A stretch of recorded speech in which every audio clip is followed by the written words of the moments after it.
حساب و کتاب ہوگا، فلائٹ کے اندر جلنے والوں کا بھی قبر کا معاملہ ہوگا۔ اب ان کا کیسے معاملہ ہوگا اس کی حقیقت ہم نہیں جانتے، لیکن ہوگا، ہمارا اس کے اوپر ایمان ہے۔ ہماری عقل میں آئے نہ آئے، ہماری لاجک میں آئے نہ آئے، لیکن ہمیں ماننا ہے، ہمیں ایمان رکھنا ہے۔ اس لیے کہ اللہ نے اپنے مومن بندوں کی یہ پہچان بتائی، الذین یؤمنون بالغیب، کہ وہ غیب کے اوپر ایمان رکھتے ہیں، وہ بغیر دیکھے ایمان رکھتے ہیں۔ دو فرشتے آئے، منکر نکیر، انہوں نے بٹھایا آپ کو، انہوں نے 3 سوال پوچھا۔ من ربک، تمہارا رب کون؟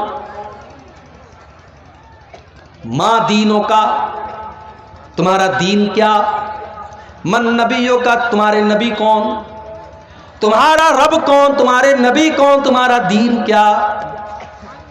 یہی 3 سوال ہوگا بس، چوتھا کوئی سوال نہیں ہوگا۔ کتنی پراپرٹی بنا کے آئے، سوال نہیں۔ کتنا پڑھ لکھ کر کے آئے، یہ بھی سوال نہیں۔ کتنا دھن دولت کمایا، یہ بھی سوال نہیں۔ سوال 3 ہوگا، تیرا رب کون، تیرا دین کیا، اور تیرے نبی کون۔ اب ذرا دل پر ہاتھ رکھ کے بتانا میرے بھائیو، ان 3 سوالوں کا جواب آپ کو کہاں ملے گا؟ اسکول میں تو نہیں ملے گا، کالج میں تو نہیں ملے گا، سائنس میں نہیں ملے گا، میتھ میں نہیں ملے گا، ہسٹری میں نہیں ملے گا، انگلش کی کتابوں میں نہیں ملے گا۔ ان 3 سوالوں کا جواب رب کے قرآن میں ملے گا اور مصطفیٰ کے فرمان میں ملے گا۔ آپ آج بچوں کو مدرسے نہیں بھیجتے، مجھے اعتراض نہیں، آپ اسکول بھیجو، مجھے کوئی اعتراض نہیں، مگر آپ اپنے بچے کو اس لائق بناؤ، اپنی بیٹی کو اس لائق بناؤ کہ آپ کا بچہ اور بچی اسکول میں پڑھ کر کے ان 3 سوالوں کا صحیح جواب دے دے۔ اسے پتا ہو کہ اس کا رب کون ہے، اسے پتا ہو اس کا اسلام، اس کا دین کیا ہے، اور اس کو پتا ہو کہ اس کے نبی کون ہے۔ جس اسکول میں کرسمس کے موقع پر اوپر سے ٹافی گرا کر کے یہ بتایا جا رہا ہو کہ آج اللہ کا بیٹا پیدا ہوا ہے، نعوذ باللہ، آج اللہ کا بیٹا پیدا ہوا ہے، اس لیے اللہ تعالیٰ ٹافی بانٹ رہا ہے۔ جہاں اسکول میں بچوں کو یہ تعلیم دی جا رہی ہو، وہاں کا بچہ کیسے مسلمان ہوگا؟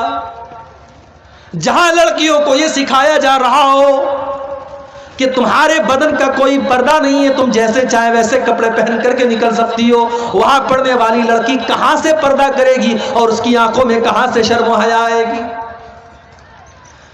اسی لیے آج مسلمان لڑکیاں غیروں کے ساتھ فرار ہو رہی ہیں۔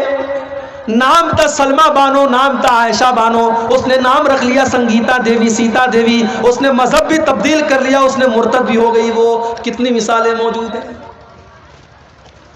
آفتاب اور شردا کی کہانی تو بہت میڈیا والوں نے چلائی، مگر اس جیسی لاکھوں کہانیاں جہاں مسلمان لڑکیوں کو باقاعدہ جال میں پھنسایا گیا اور ان کو مرتد بنایا گیا اور مار کر کے عزت لوٹ کر کے ختم کر دیا گیا، ان کہانیوں کو کوئی میڈیا والا چلانے کو تیار نہیں ہے۔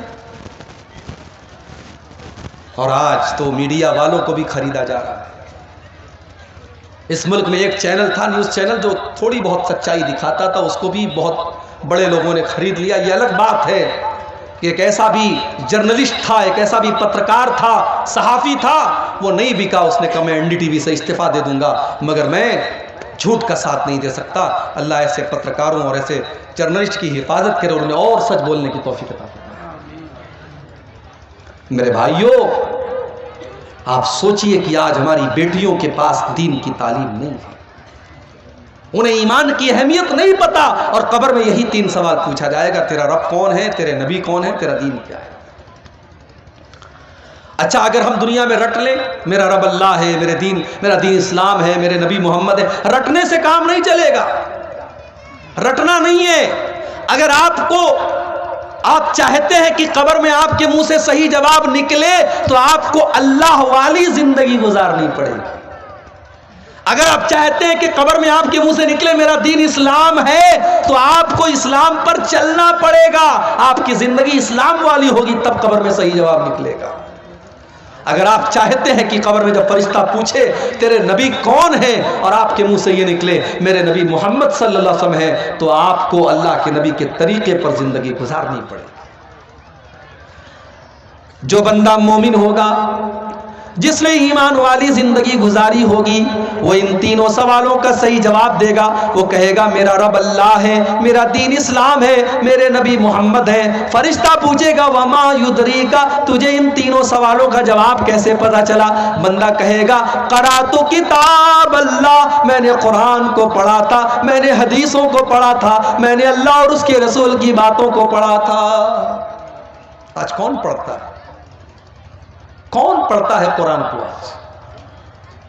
پہلے تو بوڑھی عورتیں گھر میں رہتی تھی, وہ بیچاری صبح صبح قرآن پڑھتی تھی. اب تو وہ بوڑھیاں بھی ختم ہو گئی. اب کی تو عورتیں وہ ہیں کہ صبح کو وہ اٹھتی ہیں تو موبائل پر سیریل دیکھتی ہیں, پہلے رات کو بستر پہ سونے لگتی ہے تو سیریل دیکھتی ہیں. نوجوان کو گانا سننے سے فرصت نہیں, بڈھوں کو گانا سننے سے فرصت نہیں. آج ہمارے گھروں میں قرآن کون پڑھتا ہے میرے بھائی؟ اپنے دل پر ہاتھ رکھ کر کے بتاؤ کہ آخری ٹائم آپ نے قرآن کو کب پڑھا؟ ہم نے قرآن کے ساتھ بہت ناانصافی کی ہے, اور کل قیامت کے دن اللہ کے نبی ہمارا گریبان پکڑیں گے, اور اللہ کے نبی قیامت کے دن اللہ کی بارگاہ میں کہیں گے وقال الرسول یا رب ان قوم اتخذوا هذا القرآن مہجورا. اللہ کے رسول کہیں گے اے اللہ میری اس قوم نے قرآن کو چھوڑ دیا تھا, قرآن کو چھوڑ دیا تھا. اللہ قبر میں تینوں سوالوں کا جواب دینے والا کہے گا میں نے قرآن کو پڑھا تھا. اور جو انسان کافر تھا, منافق تھا, اسلام پر نہیں چلتا تھا, اس کے منہ سے صحیح جواب نہیں نکلے گا. وہ چاہ کر کے بھی صحیح جواب نہیں دے پائے گا. اس کے منہ سے بس ایک ہی جواب نکلے گا ہا ہا لا ادری, ہائے ہائے میں نہیں جانتا.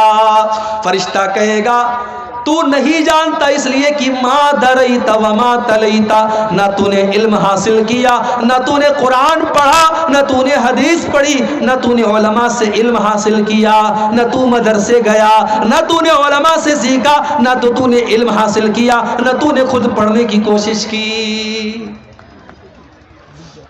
تو اللہ نے فرمایا کلا سوف تعلمون, ان قریب تم جان جاؤ. ثم کلا سوف تعلمون, تم ضرور جان جاؤ گے اپنی حقیقت کو. کلا لو تعلمون علم الیقین, میرے بندو اگر تم یقین کی نظر سے قبر کا منظر دیکھ لو تو اپنے مردوں کو دفنانا بند کر دو گے. اگر قبر کے اندر جو عذاب ہو رہا ہے, اگر وہ عذاب ہماری آنکھوں کے سامنے آ جائے میرے بھائی, تو کوئی اپنے باپ کو قبرستان لے کے نہیں جائے گا, کوئی اپنے بیٹے کو قبرستان لے کے نہیں جائے گا. اللہ کے نبی فرماتے ہیں کہ اگر مجھے اس بات کا ڈر نہ ہوتا کہ تم اپنے مردوں کو دفنانا بند کر دو گے تو میں اللہ سے دعا کرتا کہ وہ عذاب قبر کی آواز تم کو سنا دے. لیکن ہم سن لیں گے تو مردوں کو دفنانا بند کر دیں گے. کلا لو تعلمون علم الیقین, میرے بندو اگر تم یقین کی نظر سے قبر کے عذاب کو دیکھ لو, اللہ کے عذاب کو دیکھ لو, تو تمہارا کیا حال ہوگا؟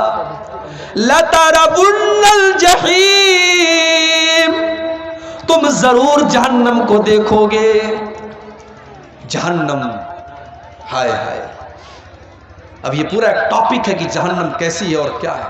کبھی انشاءاللہ آپ کے علاقے میں موقع ملا تو تقریر اس پر ہوگی کہ جہنم کیسی ہوگی. اتنا سمجھ لیجئے کہ تکلیف اور ٹارچر کی آخری حد ہے جہنم. جہنم وہ جگہ ہے جہاں آپ موت کی آرزو کریں گے مگر موت نہیں ملے گی. جہنم وہ جگہ ہے جو اللہ نے اپنے نافرمانوں کے لیے سزا کے طور پہ تیار کر کے رکھی.